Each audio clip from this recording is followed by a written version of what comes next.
오늘 말씀의 제목은 복음 전파자를 보내심이란 제목으로 하나님 말씀 나누기를 원합니다. 우리가 도르트 신조 첫째 교리 하나님의 그 예정에 대해서 지금 설명해 나아가는데, 제일 처음에 1조에서 우리의 죄가 무엇인가, 죄에 대한 언급을 통하여서 하나님의 존재되심과 우리와의 그 관극이 얼마나 큰 것이고 우리의 죄됨이 무엇인가를 먼저 밝혀두심으로 말미암아서 우리가 하나님의 예정을 바르게 이해할 수 있는 토대를 마련했다라는 것을 말씀을 드렸습니다. 그리고 2조에서는 영원한 그 죽음 가운데 있는 우리들에게 하나밖에 없는 아드님을 보내셔서 그 아드님이 우리의 구원하시고 죽고 부활하심으로 말미암아 우리의 죄 문제를 해결해 주심으로 말미암아 우리가 믿음이 생겨나고 그것으로 인하여서 구원을 얻게 됐다라는 것을 이제 배웠습니다. 그런데 이 복음에 대해서 우리 스스로 이해할 수 없기 때문에 성령 하나님께서 우리 가운데 내주해 주시고, 성령 하나님의 그 말씀에 대한 이해와 해석으로 말미암아서 우리가 이 복음을 이해하게 되고 하나님을 믿게 되었다. 그래서 하나님의 그 구원하심이 성부의 계획과 성자 예수 그리스도의 그 성취와 성령 하나님의 적용하심으로 말미암아 우리 가운데 있는 것이다 라는 것을 지난주까지 말씀을 나눴습니다. 그런데 하나님께서 여기에서 멈추지 않으시고 이 복음, 하나님의 말씀을 우리 가운데 주시기 위하여서 복음 전도자를 주셨다. 말씀에 대한 강설자를 세우셔서 그로 말미암아 하나님의 구원 사역을 이루신다라는 것의 내용이 이제 오늘 말씀의 그 주된 내용입니다. 여기에서 하나님께서 여전히 사람을 통하여서 복음을 전달하시지만 여전히 하나님께서 주도권을 갖고 계신다. 그래서 믿는 자들에게 소망이 되는 것은 무엇이냐면, 우리의 어떠함으로 인하여서 구원이 이루어지는 것이 아니라 삼위 하나님의 어떠하심으로 그 어떠하심의 연장선에서 복음 전도자와 설교자가 서 있다라는 것이 신자된 우리에게는 아주 강력한 위로일 수밖에 없다라는 것이죠. 사람의 어떠함이나 어떤 목사의 어떠함으로 구원을 이뤄간다라고 생각한다면 굉장히 불완전한 것이죠. 그렇지 않겠습니까? 교회를 무너뜨릴 수 있는 가장 쉬운 방편이 뭡니까? 또 교회가 언제 가장 힘들어합니까? 대부분의 교회가 이 목사가 교체되는 그런 시기에, 목회자가 바뀌는 무렵에 교회가 가장 힘들어하고 문제가 발생하는 것이 바로 인간의 한계라는 것이죠. 그런데 하나님께서는 이 복음 설교자들, 복음 전도자들을 그냥 두신 것이 아니라 삼위 하나님의 구원의 방편으로서 두신 거라는 거죠. 그런 점에서 우리의 구원이라는 것이 안정적이라는 것입니다. 이제 저한테 반문할 수도 있어요. 아니 목사님, 근데 왜 한국 교회가 이렇습니까? 라고 물어볼 수 있다는 거죠. 그러나 그 중에서도 하나님이 여전히 복음 설교자들을 붙잡고 계시고 그로 말미암아 교회의 명맥이 유지되고 있음을 우리가 이제 아셔야 된다는 것이죠. 그래서 오늘은 그 믿음이 어떻게 발생되고 믿음의 수단이 무엇인가를 이제 이야기를 할까 합니다. 그리고 그 믿음의 그 수단이 그러하기 때문에 우리가 복음을 어떻게 대해야 되고 복음 전도자들에 대해서 우리의 태도가 어떠해야 될 것들, 또 그리고 그로 말미암은 하나님의 주권에 대한 강조로 인하여서 발생되는 이단들에 대한 우리의 바른 태도들이 오늘 이 3조의 말씀을 통해서 다 해결될 수 있다라는 것이죠. 그것을 오늘 이제 말씀 나누기를 원합니다. 먼저 우리가 예수를 믿으려면 믿음이 발생이 돼야 됩니다. 그럼 믿음은 이제 어떻게 우리 안에 발현됩니까? 우리가 믿고 싶어서 믿는 것이 사실은 아니에요. 우리의 어떤 이성적인 노력이나 우리가 어떤 학문적인 탐구를 통해서 하나님이 주신 믿음이 우리 안에 생겨지는 것은 절대 아닙니다. 우리가 우리의 마음을 우리가 스스로 다스릴 수 있고, 또 우리가 의지가 강하다고 해서 하나님을 믿고 하나님 믿어지는 것이 아니라는 것이죠. 그러니까 인간의 스스로의 자구책으로, 스스로의 어떤 노력으로 말미암아서 믿을 수 없습니다. 믿음은 하나님께서 주시는 그 은혜의 선물입니다. 그래서 믿음은 그리스도를 통해서만 얻을 수가 있는 것이고, 그리스도를 통해서만 용서받을 수 있고 깨닫게 되는 것입니다.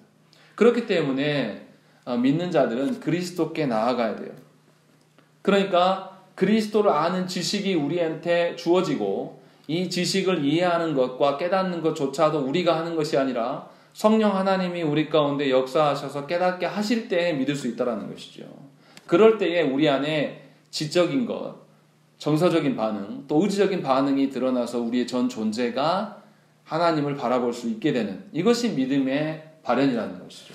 그러니까 성령 하나님이 우리 가운데 내주하셔서 하나님이 주신 그 복음의 메시지를 인간이 아무리 잘 전달해도, 전달하는 것도 성령님이 하시는 사역이지만 우리 안에서 해석하고 깨닫게 하시는 것도 성령님께서 하심으로 말미암아 우리가 믿게 된다는 것입니다. 그러니까 우리가 옛날에 그렇게 많이 했었잖아요. 어떤 선교단체에서 영접기도 하고 나면 구원받았다라고 선언하는, 이건 굉장히 위험한 것이죠. 왜냐하면 영접기도 누가 하는 거가 되죠? 사람이 따라하면 됐다라고 많이 생각을 했습니다. 근데 그렇지가 않아요. 아무리 우리가 지적으로 탁월한 분들 있잖아요. 글 읽기 좋아하고 공부하는 거 좋아하시는 분들, 아무리 그렇게 읽고 뭐 어떤다 해도 믿음은 다른 문제가 되는 것입니다. 그렇다고 제가 말씀드리는 게 그리스도를 아는 지식, 삼위 하나님을 아는 지식이 없는 바탕에서 믿음이 생긴다, 이 말을 드리는 것도 절대 아니에요. 분명히 하나님의 말씀, 삼위 하나님에 대한 지식과 이 지식에 대한 해석을 할 수 있는 성령 하나님의 역사, 이 두 가지가 동시에 있을 때에 믿음이 발생되는 것입니다. 그렇기 때문에 믿음을 일으키는 수단은 두 가지라고 볼 수 있는 것이죠. 말씀이 선포돼야 되고, 그 선포된 말씀에 대해서 성령 하나님께서 조명해 주실 때에 비로소 우리가 믿음이 생겨날 수가 있는 것입니다. 그러니까 신자는 말씀 없이는 믿음이 실현될 수 없다, 발현될 수 없다라는 것을 알아야 돼서 말씀을 존중해야 되는 것이고, 또 말씀이 있다 하더라도 성령 하나님이 우리 가운데 깨닫게 하시고 일하여 주시지 않으면 도무지 믿음이 발현될 수 없기 때문에 성령 하나님께서 말씀을 깨닫게 해달라고 간구해야 돼요. 그러니까 우리가 예배 전에 이 예배를 위하여서 기도하는 것, 우리 주보에 보면 그렇게 써있죠. 뭐라고 써있습니까? 대표 기도 옆에 가로로 뭐가 써있습니까? 봐보세요. 뭐라고 써져 있는지. 예. 뭐라고 써있습니까? 예배와 말씀 조명을 위해서라고 되어 있습니다. 성령 하나님이 우리 가운데 역사하시는 것 중에 가장 기본적이고 가장 근간이 되는 게 뭐냐면 말씀에 대한 조명하심이에요. 조명이 밝게 비춘다는 뜻이죠. 그래서 밝게 비춰주시고 드러내 보이셔야지 우리가 비로소 알고 그 말씀이 나에게 영양분이 된다는 것이죠. 그래서 우리가 기도자들은, 어떤 예배 대표 기도자들은 세상에 어떤 기도할 것들이 많죠. 우리 주변에. 그런 것을 기도하는 것이 아니라 예배를 위하여서, 또 선포되는 말씀을 선포하는 그 말씀의 사역자와 또 그 말씀을 듣는 성도들을 위하여서 기도하는 것에 집중해야 되는 것입니다. 국가를 위한 기도들, 가정사를 위한 기도들, 이곳에 나오지 못한 사람들을 위한 기도들을 하라고 기도의 그 예배 시간에 기도 대표를 세우는 것은 아니라는 것입니다. 그러니까 그런 점에서 분명히 믿음의 발현을 위하여서는 하나님의 그 복음과 또 동시에 성령님의 역사하심이 있어야 된다라고 이제 말할 수 있다는 것이죠. 그렇기 때문에 신자는 일단은 기본적으로 말씀을 배우는 일에 열심을 내야 됩니다. 교회 안에 왜 교리가 필요하고 신앙 고백서를 배웁니까? 뭐 하려고 배우는 겁니까, 그거를? 우리가 하나님을 어떻게 알죠? 너무 제 질문이 좀 난해합니까? 우리가 하나님을 그냥 이렇게 막 기도하고 신비적으로 있으면 하나님 뿅 나타나가지고 알려주십니까? 아니죠. 객관적으로 저뿐만 아니라 우리 정향에 속한 또 다른 교회 성도들도 무엇을 통해서 하나님 압니까? 성경 말씀을 통해서 알아요. 그런데 성경 말씀이 놀랍게도 우리만 보는 게 아니죠. 이단들도 똑같은 성경을 보는데 왜 이단이 됩니까? 성경에 대한 해석이 틀렸기 때문에 그래요. 그래서 바른 성경을 바르게 읽기 위하여서 뭐를 보는 거냐면 교리를 배우고 신앙 고백서들을 배워가는 것이죠. 그러니까 신앙 고백서가 자체가 진리라고 말하기는 어려워요. 성경을 압축하고 요약해 놓은 것이 신조고 교리고 이런 것은 맞아요. 그러나 이것이 목적이 되어서는 안 됩니다. 그러면 어떻게 되냐면 이것이 목적이 되면 굉장히 날이 선 사람이 돼버려요. 어떤 기준만을 세우고 기준에 부합하지 못하는 것에 대해서는 견디지 못하는 그런 구조들. 그게 아니고 하나님이 주신 말씀을 바르게 보기 위하여서 신앙 고백서와 교리를 보는 거죠. 그러니까 저와 여러분들은 먼저 교리에 대한 지식들을 근간으로 해서 동시에 말씀을 읽어가야 되는 거예요. 그러니까 이제 우리 교회에서도 어떻게 합니까? 신앙 고백서를 토대로 계속 11시 전 예배, 10시 예배 때 계속 신앙 고백서를 가르치죠. 그리고 또 교리의 말씀들을 주중에 성경 공부하고, 그리고 나서 어떻게 합니까? 교회에서 정해진 대로 365 통독 성경 하자 해가지고 이제 쭉 읽어가는데, 그냥 주는 게 아니라 어떤 관점으로 읽으십시오라고 해서 한 장마다 그 주제에 관련된 질문들을 던져놓는 것입니다. 힘드실 줄로 알아요. 제가 분명히 힘드실 거예요. 그런데 그런 게 아니에요. 예를 들어서 로마서 11장 하면 11장 안에 있는 어떤 정답을 찾아라 이렇게 읽으라고 말씀드리는 게 아니에요. 질문을 보시면 아무리 그 장 읽어도 답이 안 나오는 질문들이 있습니다. 왜 그렇겠습니까? 구속사적인 관점에서 제가 질문을 던져놓은 것이기 때문에 그 장에 없기도 해요. 엉뚱한 곳에 답이 있기도 합니다. 그래서 좀 성경을 전체적으로 통전적으로 보시라는 의미에서 이제 드리는 거예요. 그러니까 정답 모르셔도 괜찮아요. 모르시면 저한테 질문해서 들으시면 되고, 그렇게, 그러니까 하나님의 말씀을 잘 깨닫도록 신자는 부단하게 애쓰게 노력해야 돼요. 교리를 알고 신앙 고백서를 우리 안에 세워가야 되고, 또 그것과 동시에 성경을 쭉 읽어가면서 하나님의 선하신 뜻을 발견하는 연습들이 우리 안에 기본적으로 쌓아가야 된다는 것이죠. 그것이 신자가 믿음을 발현시키는 데 있어서 기본적인 소양인 것이죠. 그리고 동시에 성령 하나님이 그 말씀을 내 안에서 일으키시고 깨닫게 하심으로 말미암아 잘 그 말씀을 조명될 수 있도록 성령 하나님 역사해 주시기를 간구하는 것, 이것이 신자가 해야 될 일이라는 것입니다. 그리고 이제는 신자가 그런 태도를 가졌다라면 이제 그 말씀을 전달하는 설교자, 복음 전도자들에 대한 이야기를 좀 해야 되겠습니다. 하나님께서 이 복음의 내용을 하나님께서 실현하셨어요. 그냥 하나님께서 복음의 내용이 그냥 원래 이런 내용 전해라 명령해서 그것을 주어서 설교자가 말하는 것이 아니라 복음의 내용을 예수 그리스도로 말미암아 실제로 실행하셨고, 실행하신 사건의 그 압축이 우리가 말하는 복음입니다. 그래서 예수 그리스도의 죽고 부활하심으로 우리가 하나님을 알아갈 수가 있다. 하나님의 그 구원을 맛볼 수 있다라는 것이 이제 복음이죠. 그래서 이 복음을 전달하는 전달자는 무엇을 전해야 되겠습니까? 그리스도께서 하신 사역들, 그리스도께서 우리 가운데 오심, 이런 것들에 대해서 하나님 말씀의 근거에서 바른 말씀만을 선포해야 됩니다. 어떤 말씀에 대해서 왜곡되게 말씀을 전한다든지, 아니면 말씀 중에서 내가 생각할 때 설교하기에 불편한 말씀이 생겨서 말씀을 누락시킨다든지, 아니면은 또 다른 목적으로 이 말씀을 통해서 전도하게끔 만들어야지, 이 말씀을 통해서 내 팬을 많이 확보해야지 라는 다른 목적으로 말씀을 전하는 이런 것들은 결국은 하나님께서 주신, 예수 그리스도께서 성취하신 복음을 훼손하는 결과를 가져오게 되는 것입니다. 그러면 어떻겠습니까? 복음 자체가 훼손되어서 선포되면 성령께서 사역하심이 원활해지겠습니까? 아니면 성령의 사역에 방해하는 자가 되는 것입니까? 성령의 사역을 회방하는 자로 설 수밖에 없다는 것이죠. 그러니까 여러분들이 설교자를 위하여서 기도해야 되는 것입니다. 설교자가 말씀을 선포함에 있어서 뭔가 장애가 생길 만한 요소들이 있다라면 그것을 제거하기 위하여서 함께 합심해야 돼요. 그러니까 이런 거죠. 설교자가 너무나 많은 사례를 받아가지고 또 설교자가 너무 많은 시간들을 남아돌아서 빈둥거린다든지 돈 쓰는 일에 집중하는 구조가 있다라면 성도들이 제재를 가해야 돼요.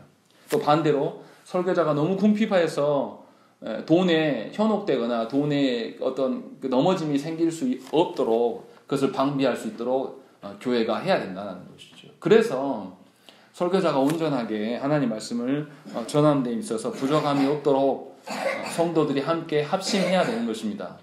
그러니까 교회 안에 우리 점심 때도 말씀드렸지만 교회가 바로 서기 위해서는 바른 말씀의 선포가 있어야 되는데 그 바른 말씀의 선포의 책임이 설교자 1인에게만 있는 것이 아니라 모든 성도들에게 함께 부여되고 있음을 저와 여러분들이 아셔야 된다는 것이죠. 그러니까 한국교회 안에서 바른 말씀이 선포되지 않음은 특정 설교자만의 문제가 아니라 바로 우리들의 문제가 되는 것입니다. 그러니까 저와 여러분들이 바른 말씀 선포되기를 위해서 구해야 되고, 또 거짓된 말씀을 선포되는 그 교회에 있는 자들을 바른 설교자가 있는 것으로 인도하고 권해야 됩니다. 그것이 교회를 살리는 방편이에요. 그 교회를 살리는 것뿐만 아니라 모두가 살아날 수 있는 방편인 것이죠. 그래서 믿음의 발현, 이 하나님의 복음이 바르게 전달되는 것, 이것이 우리가 얼마나 집중해야 되고 노력해야 될 문제인가 생각을 해봐야 된다는 것입니다. 그러니까 교회의 본질이 뭡니까? 삼위 하나님을 믿고 삼위 하나님께서 말씀하시는 대로 살아가는 공동체가 교회인 것이죠. 그러기 위해서는 바른 말씀을 지키는 것, 그것이 얼마나 중요한 것인가를 저와 여러분들이 신중하게 생각을 해봐야 됩니다. 그러니까 말씀을 존중해야 됩니다. 어떤 상황적인 문제 해결을 위한 그런 식으로 이용하는 말씀이 되면 안 돼요. 우리가 하나님께서 주신 그 신학이 우리의 상황에 맞게 논리에 맞는 어용 신학이 되면 안 됩니다. 근데 안타깝게도 우리 한국교회 어떻습니까? 이미 신학이 어용 신학이 되어버렸어요. 그래서 지금 유행하는 게 뭐죠? 저희가 이제 최근에 이제 성경 공부 은혜와 돈이란 이제 책으로 성경 공부를 하는데요. 왜 그런 책이 나옵니까? 한국의 성도들이 물질에 대해서 욕망이 가득해요. 그래서 유행하는 게 뭐냐면 왕의 재정 같은 게 유행합니다. 왕의 재정이 성경입니까? 그것은 하나님 앞에서 기만하는 거예요. 그것에 대해서 바르지 않음을 드러내려고 김영희 목사님이 이제 은혜와 돈이라는 책을 이제 쓴 거죠. 그만큼 우리 시대는 굉장히 이제 하나님의 말씀을 오용하고 있는 게, 남용하는 것이 굉장히 많다. 그만큼 하나님의 말씀에 대해서 존중하지 않습니다. 생각을 해보십시오. 어떤 나라에 국왕이 있는데 국왕이 뭔가 발언을 하면 그 국왕의 발언을 가지고 내가 필요한 대로 그 말을 갖다 써먹고 그것을 말장난한 데 쓰고 있다는 것을 들켰다고 해보세요. 그러면 국왕이 그 사람 어떻게 할까요? 단칼에 혀를 뽑아버리겠죠. 일개 왕이 그래도. 그런데 하나님의 말씀을 우리의 편리대로 남용하는 것, 굉장히 위험한 것이 되는 것이죠. 하나님을 기만하고 하나님을 가지고 노는 형국이 되는 것이죠. 근데 이것을 누가 하냐면 교회가 해요. 그래서 우리 시대가 아픈 거죠. 성경을 통해서 어떻게 하면 자녀 교육을 잘할 수 있을까? 성경을 통해서 어떻게 하면 성공할 수 있을까? 성경을 통해서 무슨 건강법이 있질 않나? 심지어 어떤 목사는 성경을 가지고 아들 낳는 법을 이야기하는 그런 인간도 있다는 것이죠. 제가 실제로 들었어요. 누구한테 얽겨 들은 게 아니라 그분이 그렇게 말하는 것을 제가 설교를 들은 적이 있어요. 기가 찰 노릇인 것이죠. 그래서 저와 여러분들이 말씀에 대한 태도들이 굉장히 중요한 것입니다. 말씀에 대한 태도들은 언제 드러납니까? 말씀이 선포되는 그 현장에서 드러나는 것도 맞지만 말씀을 대하는 태도들은 현장이 아니라 그 전에서부터 이미 드러나요. 일상에서부터 드러나고 있는 것이죠. 우리가 말씀에 아까 점심 때도 집사님들이 말씀을 나눴는데 말씀이 잘 적용되지 않는다. 이 말을 하는 게 뭡니까? 말씀을 적용하려고 막 의식하고 있다라는 거죠. 그렇게 의식하는 것이 있다라면 말씀에 사모함이 있을 수밖에 없는 것이고, 예배는 이 시간에만 드려지는 것이 아니라 이미 언제부터 일상에서 고민하는 그 순간부터 하나님은 그 영혼을 예배자로 보시는 것이죠. 그렇게 해서 예배 가운데 서게 되는 것입니다.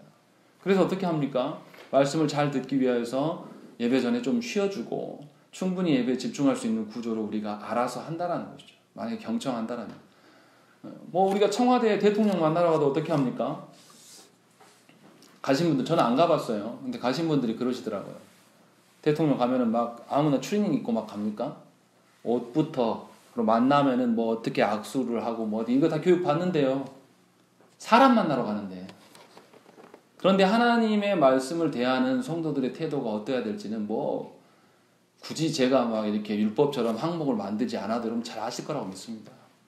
그러니까 말씀을 대하는 그 태도들이 얼마나 중요한 건가, 이 부분에 대해서 이제 우리가 한번 생각을 해봐야 된다는 것이죠. 그래서 이제 그 복음이 선포돼야 되는데요. 복음이 선포될 때 가장 기초적인 것이 뭘까요? 뭐가 드러나야 될까요? 우리 그 지금 도르트 신조 첫째 교리에서 1조, 2조, 3조를 생각해. 우리가 지금 겨우 3조 하잖아요. 금방 답이 나오지 않습니까? 말씀을 통해서 뭐가 드러나야 됩니까? 대답을 좀 해주세요. 지금 대답 안 하면 잠 오는 시간입니다. 대답을 해주셔야 됩니다. 1조에서 뭔 이야기 했죠? 하나님의 선택과 유기를 설명하려고 첫째 교리가 하나님의 선택과 유기, 예정에 대한 이야기 하고 있잖아요. 근데 제일 처음에 하나님 뭐 이야기 하셨다 그랬죠? 인간의 죄에 대한 이야기. 그러니까 죄인인지, 우리 점심시간에 황 집사님이 딱 그대로 말씀하셨는데, 죄에 대해서 인식이 되면 하나님의 말씀을 더 집중할 수밖에 없는, 당연한 거죠, 그건. 그래서 복음의 중심 메시지는 무엇이 돼야 되냐면 죄에 대한 설교가 돼야 됩니다. 신자의 그 죄가 어떠함이 완전히 드러나게 하는 것이 가장 설교의 기초가 돼야 되는 것입니다. 이런 설교하면 안 돼요. 내가 지금 죄인인데 힘을 주는 말씀, 나에게 소망을 주는 말씀, 그래서 이 말씀을 듣고 나면 마음이 유쾌해지고 행복해지고, 여러분 행복하세요, 막 이런 설교 듣고 가는 것이 과연 하나님의 뜻이냐? 그렇지 않다라는 거죠. 분명하게 내가 죄인인 것을 확인하는 것. 어떻습니까? 감기 걸렸으면 우리 어떻게 해요? 의사가 진단 안 해도 우리 다 의사지 않습니까? 어떻게 했습니까? 좀 상태 나타나면 나 감기요. 네, 내가 다 알아서 하잖아요. 그럼 어떻게 합니까? 병원 갑니까? 안 갑니까? 안 가요. 버팁니다. 아니면은 약국에서 파는 약 먹으면서 내가 다 의사죠. 이거 하나만 먹으면 나아. 절대 안 가죠, 우리. 그런데 예를 들어서 우리 안에 감기가 아니라 암의 진단을 받아요. 진단 받기 전과 진단 받기 후가 어떻게 달라집니까? 인생이 끝나버린 거예요. 진단을 받고 나면. 이제 마음부터 무너져 내리는 것이죠. 그래서 자신이 어떤 상태에 아는 것이 굉장히 중요한 것이고, 복음의 설교를 통해서 이것이 드러나야 됩니다. 저와 여러분들의 그 죄성이 말씀을 통해서 드러나야 돼요.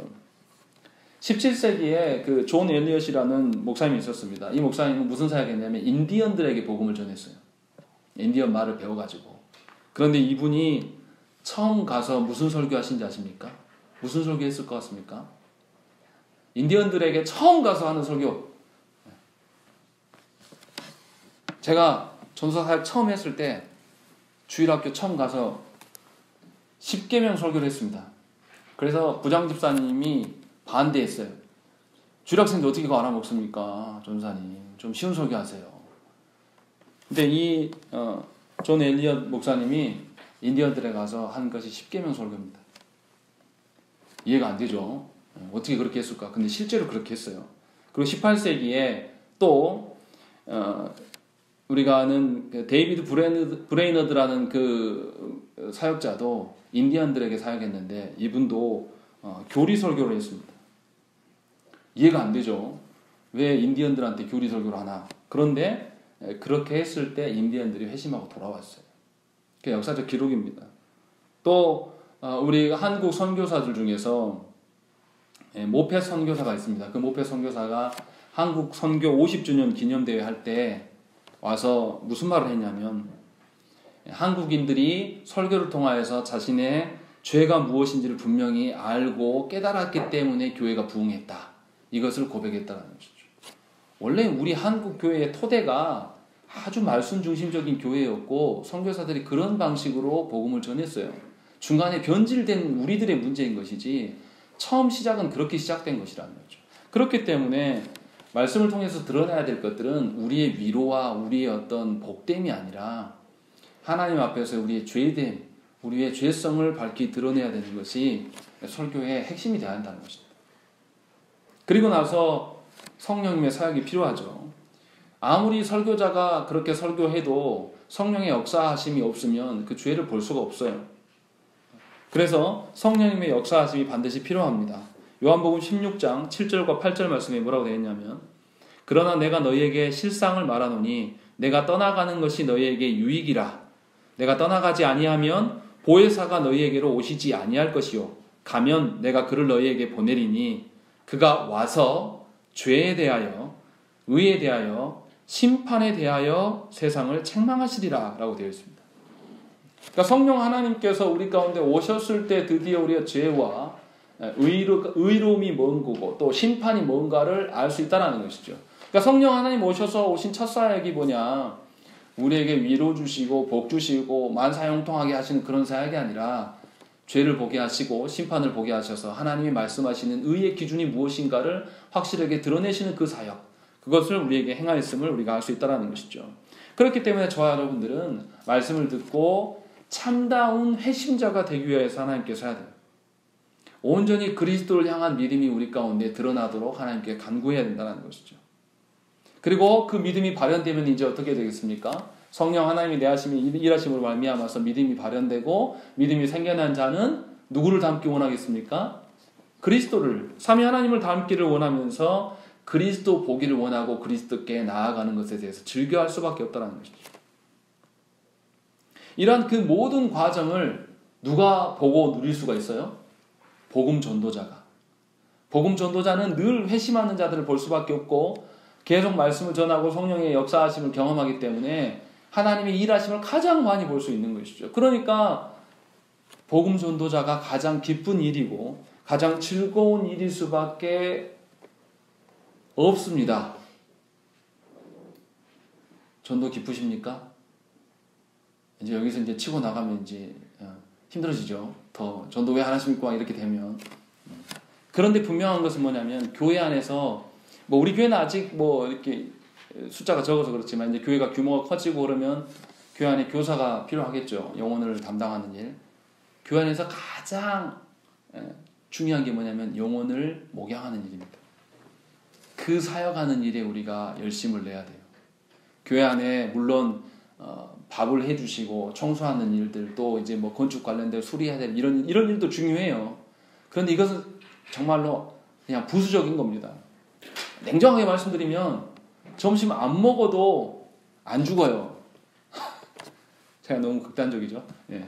그런데 하나님 말씀 안 먹으면 우리는 살 수 없고 교회 될 수가 없다는 것이죠. 그렇기 때문에 성도가 가장 경험해야 될 것은 뭐냐면 자기 영혼이 목양받는 것은 뭐 당연한 것이고 하나님께서 나에게 위탁해 주신 그 영혼들을 목양하는 경험들이 있어야 되고 그때에 하나님 말씀이 바르게 내가 선포돼야 되고 부모라면 그리고 성령 하나님이 거기서 사역하셔서 일하셔서 우리 자녀가 하나님을 알기를 원하고 그리스도를 만나기를 소망하고 그 일들이 경험되어지는 것이 하나님이 우리에게 자녀 주신 유익이라는 것입니다. 그것이 당연히 있어야 되는 거예요. 그냥 누구는 있고 누구는 없고 그런 게 아니라 모든 가정 가운데 있는 것이 하나님 원하시는 가정의 그 역사라는 것이죠. 그런 점에서 복음 전도자가 된다는 것은 굉장히 즐겁고 기쁘고 감사한 일인 것이죠. 왜냐하면 하나님의 손길을 가장 자주, 가장 많이, 또 가장 깊게 경험할 수 있는 자가 복음 전도자이기 때문에 그렇다는 것이죠. 이처럼 하나님께서는 인간의 구원 모두에 대해서 주권적으로 사용하십니다. 하나님께서 정하신 때에 정하신 자들에게 복음 전도자를 파송하시고 복음을 듣게 하시고 성령 하나님께서 일하게 하심으로 말미암아서 하나님의 구원을 베푸신다는 것이죠. 보세요. 우리가 선택할 수 있는 게 하나도 없어요. 정하신 때에 정하신 사람에게 복음 전도자를 보내시고 성령 하나님께서 일하셔서 우리가 구원이 된다는 거죠. 저와 여러분들이 뭔가 거기에다가 일이라도 보태고 뭔가를 이렇게 보태서 구원이 이루어지는 것이 아니라는 것이죠. 순전히 하나님의 주권적인 사역이란 말이죠. 우리는 그것을 그냥 받아먹는 겁니다. 그러니까 우리 입장에서 뭐냐면 왜 내 남편이, 왜 우리 자식이 이렇게 안 바뀔까라고 근심할 것이 아니에요. 왜요? 하나님의 손 안에 있기 때문에. 만약에 내 손 안에 있다고 생각을 해보세요. 내 손 안에 있다고 생각을 해보세요. 그럼 여러분도 좋을 것 같습니까? 여러분들의 자녀의 영혼이 구원의 문제가 나한테 자녀의 구원에 뭐 10%라도 달렸다고 한번 해보세요. 그럼 제가 10% 완수하지 못하면 우리 자녀 어떻게 해요? 죽는 거예요. 그게 아닌 게 얼마나 감사합니까? 나의 미련함과 나의 죄성으로 인하여서 자녀 사랑한다고 하지만 다 거짓말이지 않습니까? 자녀 조금만 다 신경 건드리면 어떻게 합니까? 사랑했다가도 콱 하고 손이 올라오는 게 우리 일반이잖아요. 저만 그런가요? 네. 우리 다 그래요. 자녀에 대한 사랑들 사실 깊지 않아요. 나를 건드리고 나를 괴롭히면 한계선이 금방 드러나는 것이죠. 그렇기 때문에 하나님께서 구원에 대해서 주도권을 주신 것이 얼마나 다행인지 모릅니다. 그리고 하나님이 택한 때가 되면 택한 자들에게 알아서 하나님이 일하시는, 그래서 죄 가운데 있고 하나님이 돌아보지 않는 자들이 어느 날 하나님의 놀라운 역사로 말미암아 어느 날 순간적으로 변한다는 고백들이 우리 가운데 드러나지 않습니까?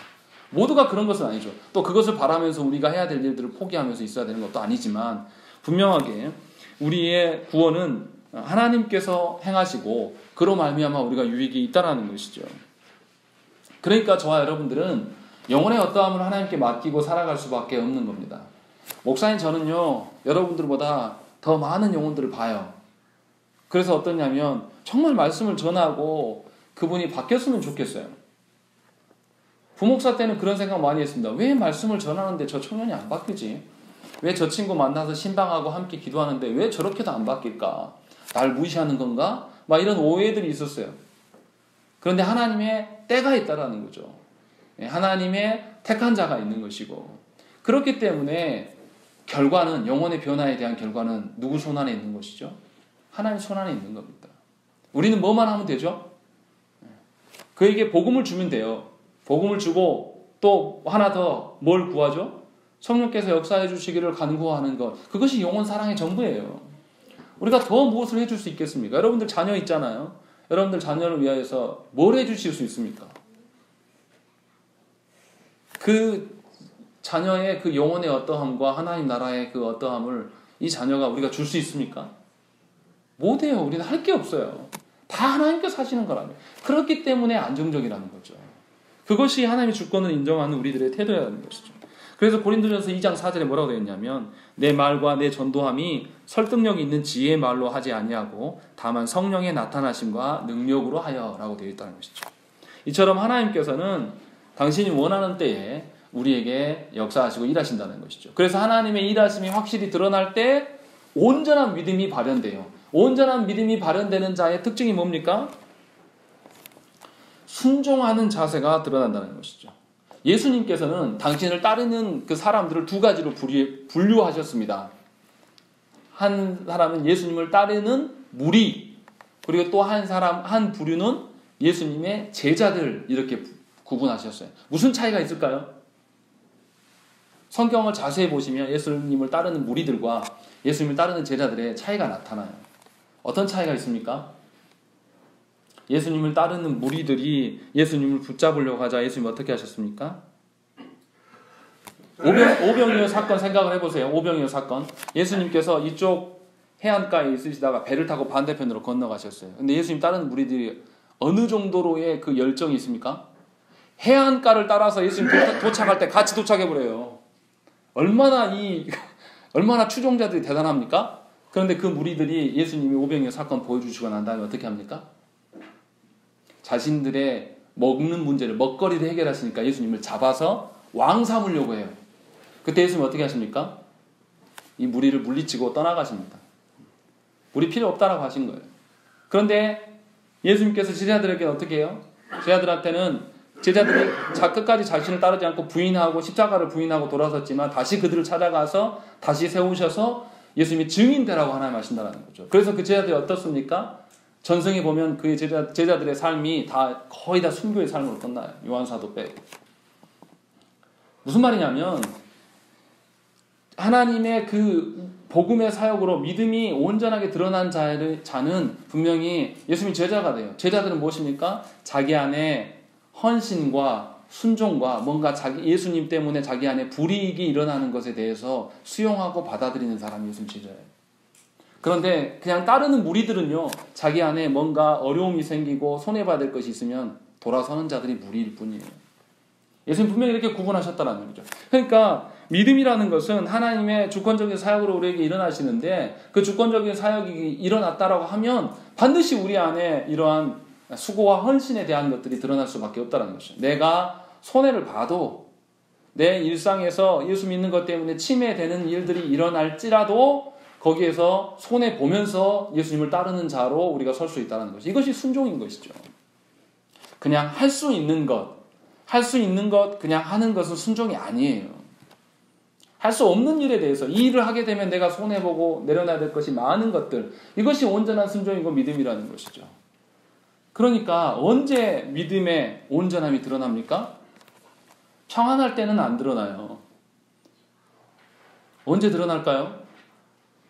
힘들 때, 고난의 순간에, 학생들로 말하면 중1 때보다 고3 때 그의 믿음이 어떠한 것이 정확히 드러나는 것이죠. 시험을 앞두게 두면 우리 학생들이나 또 취업을 앞둔 친구들 어떻습니까? 굉장히 힘들어하면서 예배 생활에 대해서 이제 뒤로 물치는 거죠. 왜요? 여전히 시험은 내 손 안에 있소이다, 이런 생각이 있기 때문에. 그러나 암만 준비를 해도 하나님 허락치 않으시면 할 수 있는 게 없어요. 그런 믿음이, 그런 순종이 하나님께서 말씀하시는 주권적인 사역 안에 있다라는 것이죠. 그러니까 저와 여러분들이 이 하나님의 역사를 믿고 소망하는 자라면 우리 안에 그런 순종이 있어질 수도 있겠구나. 내가 주의 이름 때문에 손해를 봐야 되고 주의 그 이름 때문에 손실과 비용이 발생하는 일들이 있을 수 있겠구나라는 것을 염두에 두고 신앙생활을 하셔야 되는 것이죠. 그것이 믿음이라는 것입니다. 그리고 마지막으로 이제 하이퍼 칼비니즘과 알미니우스에 대한 이야기를 잠깐 하고 마칠까 합니다. 알미니우스가 어떻게 주장을 했습니까? 하나님의 구원에 대해서 하나님은 누구를 구원하신다? 다 잊어버리셨네요. 예, 알미니우스는 어떻게 생각했냐면 하나님이 시간에 매이시지 않는 분이라고 생각을 했죠. 그건 우리가 똑같아요. 그런데 하나님이 시간을 앞질러서 가보니까 이 사람이 하나님을 선택하지 않을 사람이에요. 그래서 이 사람은 하나님이 택하면 안 되겠구나, 이렇게 구원하신다라고 보는 거예요, 알미니우스는. 그러면 하나님의 주도권이 있는 겁니까? 아니면 인간의 주도권이 있는 건가요? 인간의 선택에 따라서 하나님이 예정하시는 꼴이 되는 거예요. 알미니우스가 말하는 예정론이 바로 이겁니다. 그런데 우리가 지금 계속 이야기해오지만 하나님의 주권적인 선택, 사람의 어떠한 것이 하나도 들어갈 수가 없는 거죠. 하나님의 정한 때가 됐을 때 하나님의 택한 자들에게, 하나님을 택하는 자들을 위하여 자들을 택하시는 하나님이 아니라는 거죠. 하나님이 택한 자들이 구원받는 것이지 하나님의 것을 선택한 자들을 하나님이 구원해 주신, 이게 아니라는 거죠. 알미니우스는 그렇게 주장했다는 거고, 그래서 그것이 아니라는 것을 3절을 통해서 분명히 알 수가 있다는 거죠. 그러니까 하나님의 때에 하나님의 택한 자들에게 복음의 전도자를 주신다, 이것이 얼마나 큰 의미인가를 이제 우리가 살펴야 된다는 것이고, 두 번째, 하이퍼 칼비니즘은 뭐냐면 인간의 책임과 하나님의 주권의 문제에 있어서 뭐만 강조하는 것이죠? 하이퍼가 뭐예요? 높잖아요. 그러니까 뭐만 강조하겠어요? 하나님 주권만 강조해. 하나님 다 하신다, 인간은 할 거 없다, 이렇게 보는 게 하이퍼 칼비니즘의 오류예요. 그런데 우리가 아까 말씀드렸잖아요. 온전한 믿음이 생기기 위해서는 무엇과 무엇이 있어야 된다고요? 하나님의 복음의 말씀의 선포가 있어야 되고 성령 하나님의 역사가 있어야 돼요. 성령 하나님은 우리가 할 일이 아니에요. 말씀의 선포는 우리가 해야 될 일이에요. 누가 구원받을지 몰라요. 누가 택한 자인지 우리는 알 수 없단 말이죠. 그러니까 우리는 끊임없이 어떻게 해야 되죠? 말씀을 계속 전해야 돼요. 그런데 하이퍼 칼비니즘은 어땠습니까? 하나님 주권만을 강조하니까 내가 전도하든 안 하든 어떻게 되는 거죠? 구원받을 사람은 구원받겠지, 이런 입장인 것이죠. 그래서 전도하지 않아요. 하이퍼 칼비니즘의 입장을 가진 사람들은 오히려 뭐라고 하냐면 전도의 방법이 틀렸냐 맞았냐만 논하고 있어요. 전도하지 않고. 물론 제가 말씀드리는 게 막 예수천당 불신조 이런 방식의 전도를 말하는 것은 아니죠. 분명히 합당한 전도 방식이 있어야 되겠죠. 그러나 너무나 합당하고 바른 것만 고민하다가 아무것도 복음을 전하지 않는 자가 되는 것은 하이퍼 칼비니즘과 다를 바가 없다는 것이죠. 분명히 이 3조 하나만 잘 이해해도 하나님이 정하신 때에 하나님이 택한 자들에게 복음의 설교자가 전달되어지고 그로 말미암아 성령 하나님의 역사로 우리 안에 믿음이 발현된다, 이 사실만 바르게 알아도 알미니우스에 빠질 이유가 없고 하이퍼 칼비니즘의 오류에 들어갈 이유가 없다라는 것입니다. 그만큼 이 3조 내용이 아주 간단해 보이는데 강력한 힘을 갖고 있는 것입니다. 그래서 저와 여러분들이 하나님께서 믿음을 어떻게 발현하시고 이 믿음을 발현시키기 위해서 복음 전도자를 우리 가운데 세워두시고 그로 말미암아 하나님의 말씀이 어떻게 세워가기를 소망해야 될 것인가, 이것에 대해서 전반에 대해서 오늘 말씀을 나눴습니다. 아마 집에 돌아가셔서 한번 다시 한번 정리를 해보셨으면 좋겠어요. 오늘 내용 굉장히 중요한 것이고 교회 생활과 신앙생활 하는 데 있어서 우리의 어떤 기준과 어떤 우리의 태도를 세울 수 있는 것입니다. 그래서 여러분들이 가정에서 하나님 맡겨주신 그 자녀들에게 확실한 복음 전도자로 여러분들이 서셔야 돼요. 아직 믿지 않는 그 배우자에게 여러분들이 확실한 복음 전도자로 서셔야 된다는 것이죠. 그리고 동시에 성령 하나님의 역사해 주셔서 우리 가족 구성원들이 하나님 보게 해달라고, 또 우리가 만나는 모든 이들에게 하나님의 역사가 일어나게 해달라고 일하시는 그런 복음 전도자가 우리 모두가 되어야 될 줄 믿습니다. 함께 기도하겠습니다.